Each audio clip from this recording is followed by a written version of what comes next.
An early Christian civilization and a former Soviet republic, Armenia is a country with a history longer than many European states. Following its departure from the Soviet Union, Armenia is said to have remained friendly in much of its relations with different countries around the world.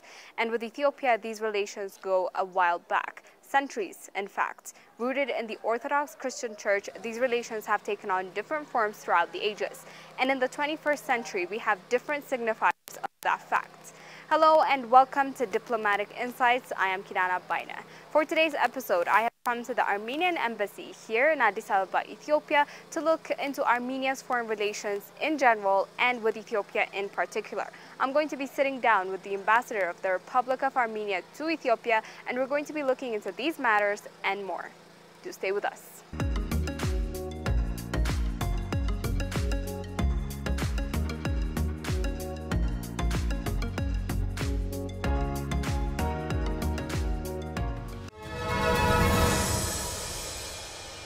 Ambassador, thank you very much for giving us your time and availing yourself today. So as you know, Armenia is a country with a very long and interesting history, and throughout that time it has interacted with different countries. And as well as a member of the Soviet Union, it has impacted its foreign relations surely in more ways than just one. So with a brief background of the history of the foreign relations, I'd like you to elaborate what the foreign relations of Armenia looks like today. Yes, thank you. I welcome you at our embassy, and we're always happy to cooperate with the EBC and ATV. And I also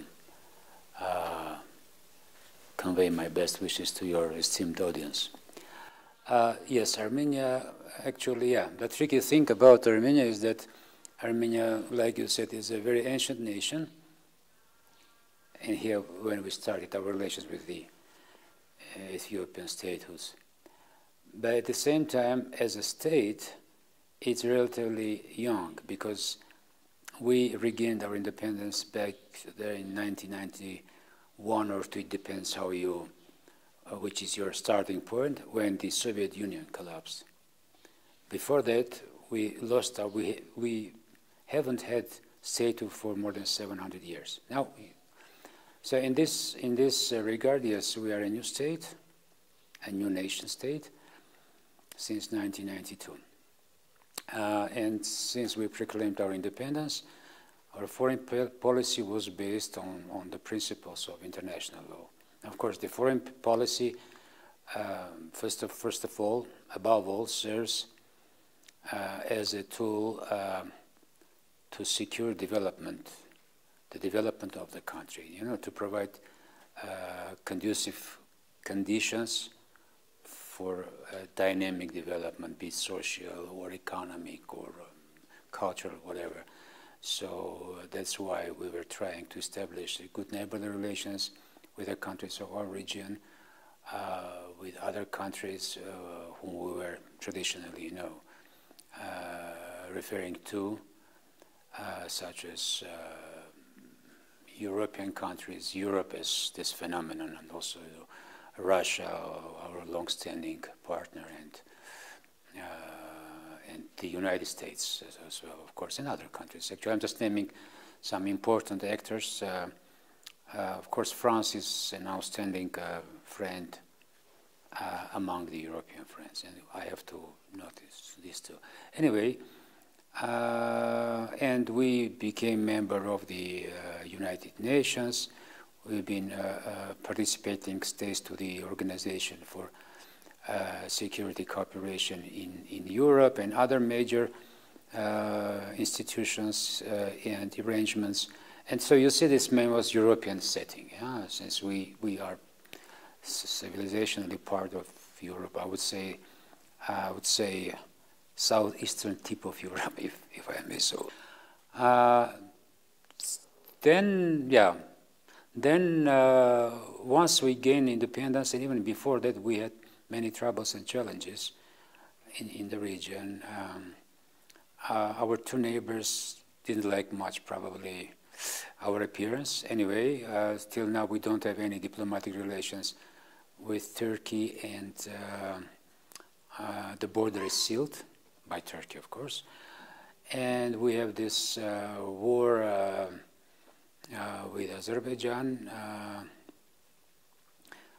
when Azerbaijan refused to recognize independence of Artsakh, also known as Nagorno-Karabakh, but for us it's Artsakh. And then there was Artsakh tried to peacefully, quit Azerbaijan as it was provided by the Soviet constitution, then time still valid, because this process started in 1988, so that before the Soviet Union collapsed, the Soviet Union was there, the constitution was in force, of course, so all those things were being conducted according to the spirit and letter of Soviet constitution. But then Azerbaijan tried to impose by force its rule. It failed then. So in 1994, this first Artsakh or Nagorno-Karabakh war ended, and Armenians managed, to secure their separate, existence. And yeah. So as you see, our re-emergence as an independent state was accompanied by many events and also challenges that we had to cope with. Now, as a member of the Soviet Union, I touched upon it in my first question, actually. So we can go back to the Cold War era. And during that time, we remembered that the Soviet Union bloc and the Western bloc kind of had their own agendas in Africa in terms of, gaining influence, proxy wars, etc. And Armenia, as a country that has achieved its independence from the Soviet Union, I wonder how it has shaped its relations with African countries today, as opposed to the previous Soviet Union relations with African countries. The Soviet Union was consisted nominally of 15 republics, but those republics had no voice whatsoever in foreign policy of Soviet Union. So everything was decided by Moscow in Moscow. Even though Belarus and Ukraine, they also were nominally members of the UN as a result of the special arrangements in 1940, when this, the modern settings were agreed upon between the winning powers, right? But that was really nominal, So in this regard, Armenia has had nothing to say, like Armenian Soviet Socialist Republic, when it comes to Africa. Though there is one specific thing that I have to refer to. There is a sizable Armenian diaspora all around the world, and also there is an Armenian community in Ethiopia. So there was an institution in Soviet Armenia which was responsible for this cultural exchange, cultural ties with Armenian communities abroad. And at that time there were kind of an exchange, and I know that some Armenian public and political figures traveled, and also they came to Ethiopia. But to what extent we can consider this like foreign relations? In a way, yeah. Otherwise, we had to refine, to discover anew those relations with foreign countries, and including Africa, of course. All right, so now let's go specifically to Ethiopia, and bringing it to our case now, we know that the history of the two countries goes way back, and it has a long connection, especially through the Orthodox Church, but it developed beyond that. It turned into diplomats in the 19th century, and they played a very important role in the courts of Emperor Menelik II. And after that, again in early 20th century, a community settled that went on to have a very significant cultural and economic impact in the country. So now let's talk about Ethiopia and Armenia's relationship and what it has looked like through the ages. And I would say, first of all, how it come. If you recall, I started with about our re-emergence of Armenia as an independent state, and then shaping the foreign policy. Yeah? And like I said, there were problems and challenges. Challenges mildly put. We had war we had attacks upon us, so we had to cope with this, yeah? And naturally, the priority was given to the regional issues, and also those big powers who had interests in our region, you know. So that's why the Africa for quite a long time, and probably now we can put some slight criticism, was overlooked, yeah. But the situation changed, and here you have a positive development. Changed back in 2018 and 19, I believe, when a political decision was adopted to establish an embassy, at least one in Africa. And then this decision was further solidified after the visit of then Foreign Minister of Armenia, Zohrab Mnatsakanyan. He came to Ethiopia, and also he visited a few other countries during that visit in April 2019. And the final decision was taken to set an embassy in Addis Ababa,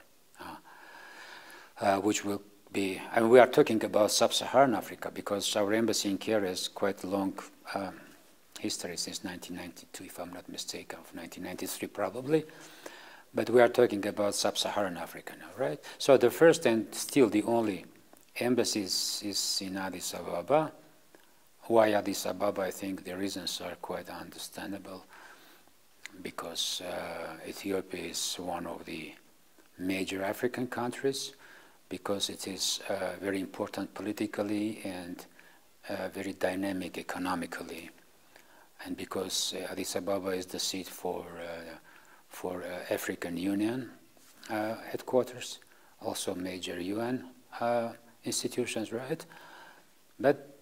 And these factors play a decisive role for other countries when they come and set an embassy in Addis Ababa, and Armenia is not an exception. Though there are two more reasons why we came here. Probably those reasons are non-existent for most of the countries. First of all, as you mentioned, those more than millennia-old relations between our two fraternal nations.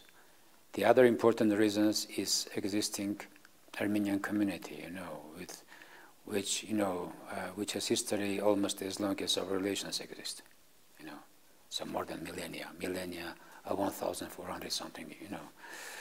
I will come, and so that's why I wanted to divide this question into establishing the embassy and political relations with Ethiopia, and our long-standing relations, those relations between two nations and Armenian community, which is closely related to all these things. So yes, politically we came here in 2020. This embassy was established 3 years ago. I arrived here in January 2020. So like I said, those two reasons are very friendly and old ancient relations with Ethiopia. That's according to historical records. First Armenian settlement in Ethiopia was by the end of 7th century, beginning of 8th century, when Armenians came. They were escaping persecutions by new Arab Caliphate, and they came to Wollo, and the first settlement was on the shores of Haik Lake. And as a pure coincidence, probably, Haik in Armenian means Armenia. Yeah. And then they moved further, and then after Mamluks again, you know, there was a second wave, and then when Cilician kingdom of Armenian Cilician kingdom fell, Armenians from Cilicia came here in 4th century, and the last wave probably was after during these massacres of Armenian genocide in the beginning of the 20th century in Ottoman Turkey. Basically, that was in a nutshell the Armenian migration towards Ethiopia. Let me also add a couple of words about the relations between two churches, which are even older than Armenian settlements. The thing that our two churches, our two sister churches, and this is a very important factor, they became that close in the beginning of the 4th century. Since that time we have this inter-church exchange, visits, contacts, and even, if I'm not mistaken, the first dean of Ethiopian Theological Seminary was Armenian priest here in Addis. So all what I said served as a very strong foundation, for our modern contemporary relationship based on diplomatic, contacts. Now, when we have an embassy here, our presence of our embassy undoubtedly, boosted those relations in various fields. I hope the day will come and Ethiopia will establish its own embassy in Yerevan, Armenia. Now, so speaking about boosting the relationships and working towards, better cooperation, let's look at the relations that the two countries share now. And I wonder, what are some of the main areas that these two countries are working on now, cooperating on now together? Take us through that. Let me complain a little bit. Let me start with this, that I'm really happy to be the first Armenian diplomat to come here as an official representative of my government and to establish this embassy. At the same time, remember I said it was 2020, so COVID started. Yeah. It was a nightmare. I mean, almost all the state institutions were working, in a way that, it was really hard, to contact them. There were some restrictions, not some, quite rigid restrictions, upon contacts, not only in Ethiopia, I mean, all over the world. So we were unlucky in this regard. And then, you had this conflict in the north of Ethiopia, which spread then further to the, southward. And then again, those restrictions were imposed, and understandably. Thanks God, now it's over. Thanks God. And I had to express my my deep respect to the Ethiopian government and all parties involved in that unfortunate conflict. That we are really happy to learn this news that about the agreement, peace deal. After all, this is one country, and brothers and sisters should live peacefully among themselves. Anyway, so you understand, I'm going through these phases. Yeah. Nevertheless, we did certain work in order to further develop our relations. The Armenian companies are involved here in education, in how they call it, digital education, creative technologies for youth. So I had discussions and further work with this Ministry of Innovation and Technology, as well as with the Ministry of Education. Then we have also interest in mining sector. There is an Armenian company involved in Ethiopia. The biggest Armenian one actually is ZCMC, Zangezur. Copper, molybdenum, whatever. Besides that, quite recently there was an interesting exchange between we call it people to people or whatever. I mean, in October, it's like 2 months ago, a delegation from city of Desi. You remember when Armenian settlement started, They visited Armenia and they signed a memorandum on friendship and cooperation with Armenian town of Ijevan, which is in northwest of Armenia. And those cities became sister cities, which is for the first time in history.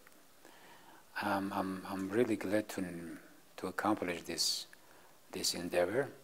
And we expect that delegation from Ijevan, Armenia, will arrive next year to Ethiopia.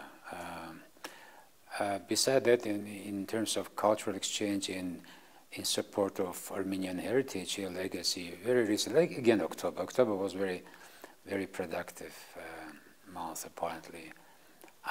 Together with the administration of Dire Dawa, we set a memorial plaque on the Armenian church in Dire Dawa. Actually, till now we have two standing churches, Armenian churches in Ethiopia. One is the main church, St. George in Piasa.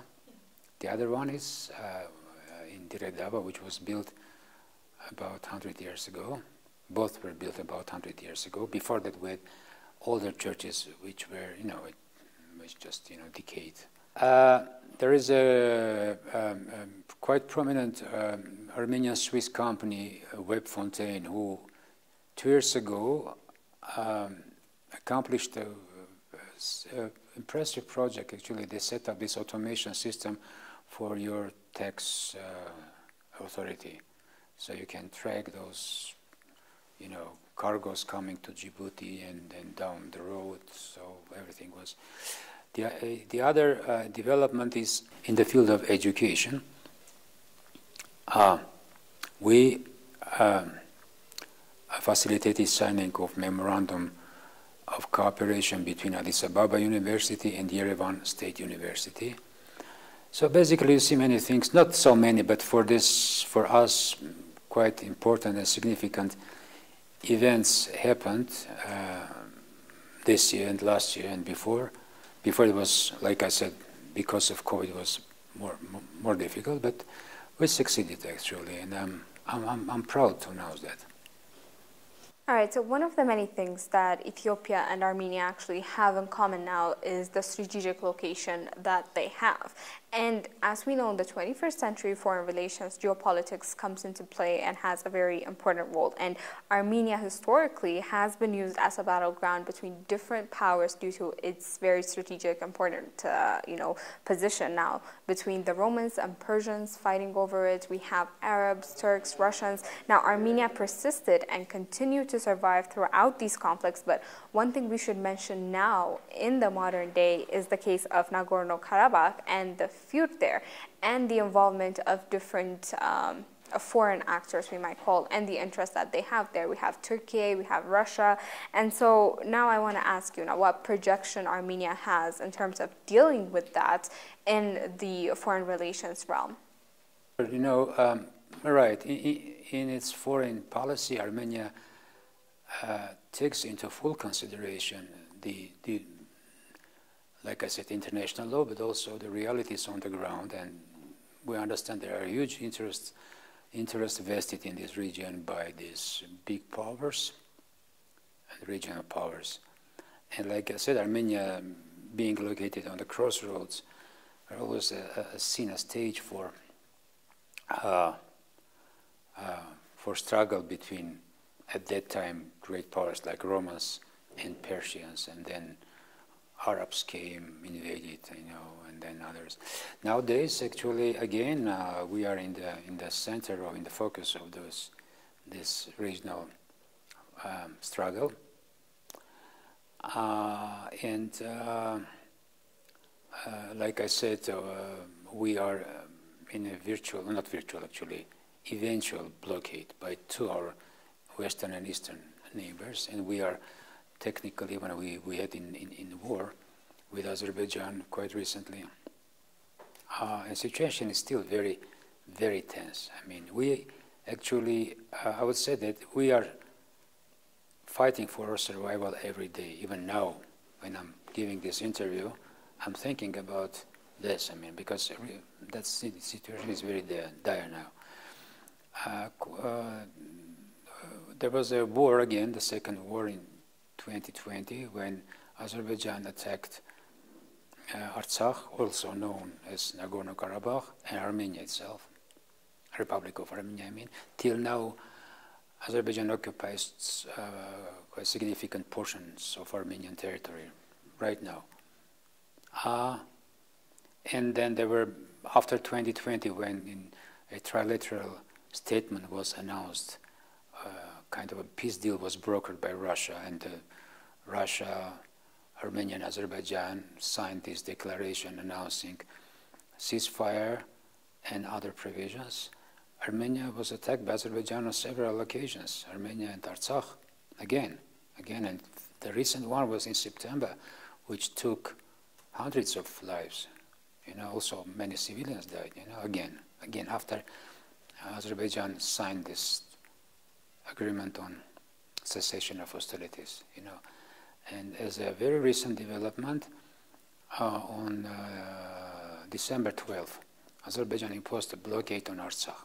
There is one only road that connects Artsakh to Armenia and consequently to the outer world. And now it's cut off, and people in Artsakh, including 120,000 people, including 30,000 children, thousands of elderly people in hospitals that need an urgent treatment, in rehabilitation centers, they are now cut off, and the food is running out now in Artsakh. The situation is very dire now, very.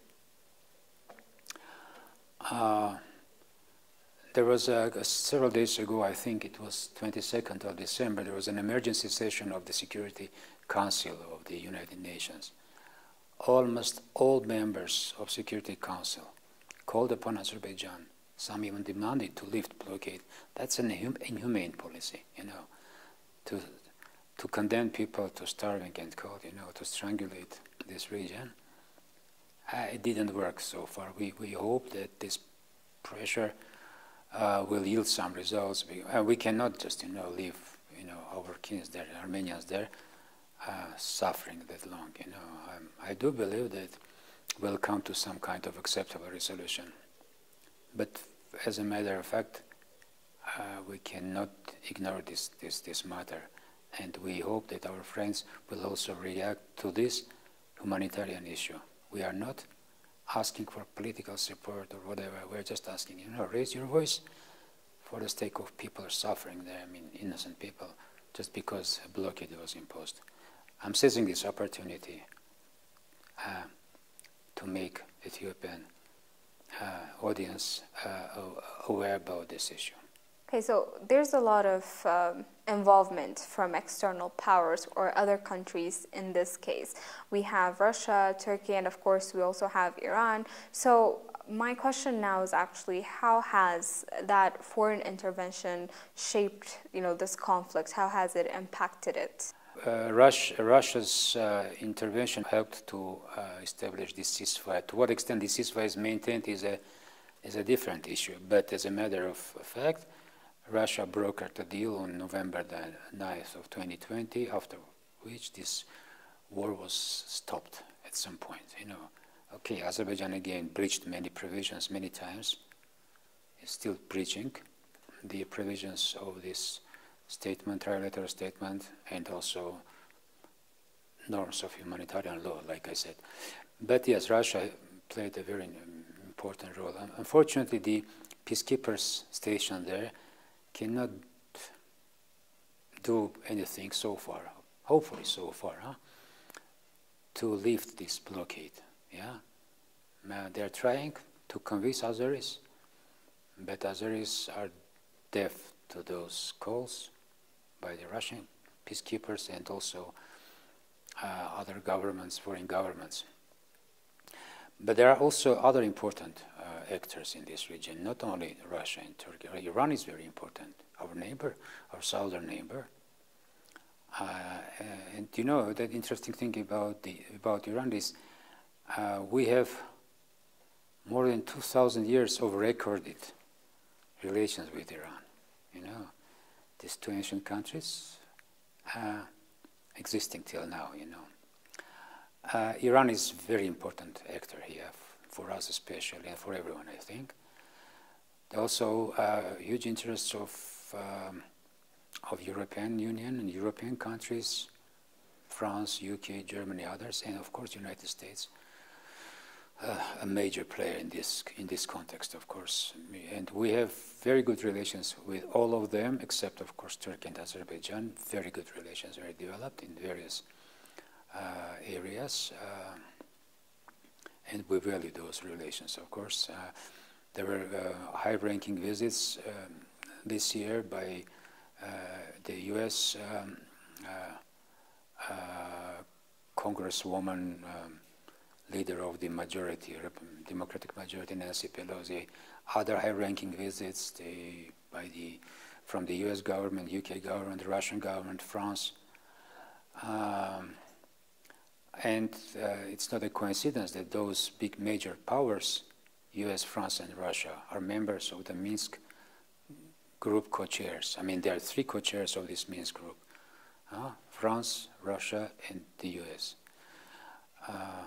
The Minsk group, unfortunately, is not working because I should add, because your viewers should know that the OSCE, Organization for Security Cooperation in Europe, set a Minsk group that was supposed to deal with this Nagorno-Karabakh issue. And 3 countries were set as co-chairs: France, Russia, and the US. So mainly, I mean, about this geopolitical game and those clash of interests and things. In a nutshell, I would say this is briefly the setting of what we have now in our region and around Armenia. Okay, so we've actually seen the relations of Ethiopia and Armenia and the relations now, the historical relations. Now let's project to the future. And going forward, what can we expect to be the outcome of the relationship between Ethiopia and Armenia? Just a general highlight of maybe what's to come. The world is now undergoing this turbulent period, you know, when the world order is being reshaped in some areas of this world, even by force, through wars, unfortunately, through loss of lives, through refugees and displaced people. And the general turbulent times do not allow us, I mean us, everybody, of course, not only Armenia or Ethiopia, to have very precise planning. But there is an intention to develop relations in the same areas that I mentioned. Cultural exchange is very important for us, inter-church relations, cooperation in the field of education, and also IT sector. I would name those 4 areas that we are targeting, and let's hope that we will succeed. Also, one thing more, I hope that next year we will have more sister cities in Ethiopia and Armenia. Ambassador, thank you very much. But before we go, let me give you the chance if you have anything to add or any message that you'd like to convey. I would use this opportunity to convey my best wishes to all Ethiopians. Ethiopians are our dear friends, our brothers and sisters, all Ethiopians, with no exception. And since we are going to celebrate Christmas quite soon, in a couple of weeks, I believe so, Armenia's 1 day earlier, but there's no difference. I would like this to wish on this Christmas Eve to all Ethiopians peace. I would like their homes be warm, full of love, that their families, beloved people, be healthy, not far close to them, so parents can cheer their children and children can cheer their parents. No more anymore, no war anymore, no sufferings, and less people have their daily bread, and let all concerns and sufferings be left in the past. That is a beautiful message, Ambassador. Thank you very much for your wishes as well as your insights today. Thank you so much. Thank you for visiting us. And on that wishful note, we end today's Diplomatic Insights. We've looked into Armenia's foreign relations, the diplomatic policies that it follows, as well as the relationship between Ethiopia and Armenia throughout the ages. We've looked at the past, the present, as well as what might be to come in the following years. Thank you very much for joining us. I was Kirana Baina leading you through the program. Until next time.